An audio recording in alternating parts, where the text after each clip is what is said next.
Today's friend might already know you. Ever chased one of these birds away? Yeah, it remembers your face. 5 years later, still remembers. And here's the fun part. It tells its friends. Today's friend is the crow. Leon is going to try and make friends with this one. But Leon doesn't know yet. That bird already memorized his face. Crows can tell human faces apart, and they remember them for a long, long time. In 2010, Professor John Marsluff's team at the University of Washington started a very strange experiment. Researchers put on caveman masks, caught wild crows, tagged them, and let them go. Much later, they walked across campus wearing those same masks. The result? The crows swarmed the person in that specific mask, screaming their heads off. A different mask? Completely ignored. And this memory doesn't fade after 5 years. 7 years into the study, campus crows were still reacting to that same mask. Twice a year, a few hours at a time. That's all the contact they ever had. But faces aren't the only thing a crow is reading. Walk past one without eye contact? It won't budge. But look one straight in the eye as you approach, and it's gone. It's not just seeing your face, it's reading your intent, your walk, your posture, your voice. It's taking in all of it. Right now, that crow you just walked past might be filing you away. And a crow doesn't keep this to itself. It talks. Marsluff's team kept the experiment running. Of course, the crows that were actually caught remembered the mask, but crows that were never there at all started sounding alarms at the sight of it. Over the course of the study, the number of crows mobbing that mask didn't go down. It doubled. Most of the newcomers had never seen the original event. Some of them weren't even born when it happened. Think about what that means. A danger they never experienced, known by birds who never experienced it. Parents taught their young. Those young told other crows. It wasn't experience getting passed down. It was information. And we've got a word for that, don't we? Culture. Upset one crow, and the whole neighborhood finds out. Yeah, they hold a grudge. The answer is in the brain. Crows remember with emotion. In a brain imaging study published in PNAS, researchers captured something fascinating. They watched which parts of a crow's brain light up when it looks at a human face. The moment a crow sees a face, it judges as dangerous. The vision region and the threat and emotion region fire at the exact same time. It's not just looking, it's looking and judging, almost exactly the way a human brain does when it sees a face it's afraid of. But there's another side to this. If a bad encounter gets carved in that deep, then a kind one does too.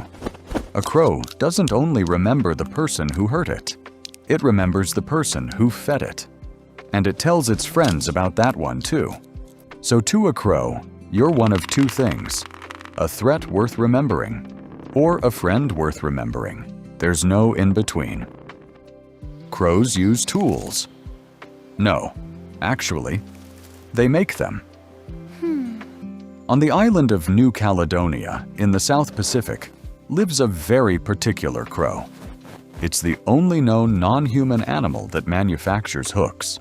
It snaps a twig off with its beak, strips it down, bends the tip, and makes something that looks a lot like a crochet hook. Then it fishes grubs out of deep holes in the wood with it. Researchers observed 18 wild crows and documented 85 tools. But here's the wild part. They don't use just any twig. They prefer specific plants. There's one shrub on that island that crows have decided makes better tools. And the preference changes by region. Same species, different neighborhood, different material. They pick the material, they design the shape, they build it for a purpose. And the method gets passed down differently in different places. We've got a word for that one too. Technology. They don't throw them away. Crows look after their gear. Researchers brought in 17 wild New Caledonian crows and watched closely. They weren't just using tools and dropping them. They were assigning different value to different tools. A straight stick? Leave it anywhere. A hook? Different story. The harder a hook was to make, the more efficient it was, the more carefully they stored it. Tucked under a foot, slipped into a hole. The bigger the risk of losing it, the more care they took. In a study published by the Royal Society, crows were observed selecting tools they'd need in the future. Not the tool for right now, the tool for later. What do we call that? Imagining a moment that hasn't happened yet, and acting now to prepare for it. Planning. There is a tomorrow, inside that bird's head. A crow remembers a grudge, and a crow remembers a kindness. A 4-year-old girl named Gabby Mann had a habit of dropping food. A chicken nugget would tumble out of her lap as she climbed out of the car, and the crows would rush in. Then, one day, the crows started waiting for her.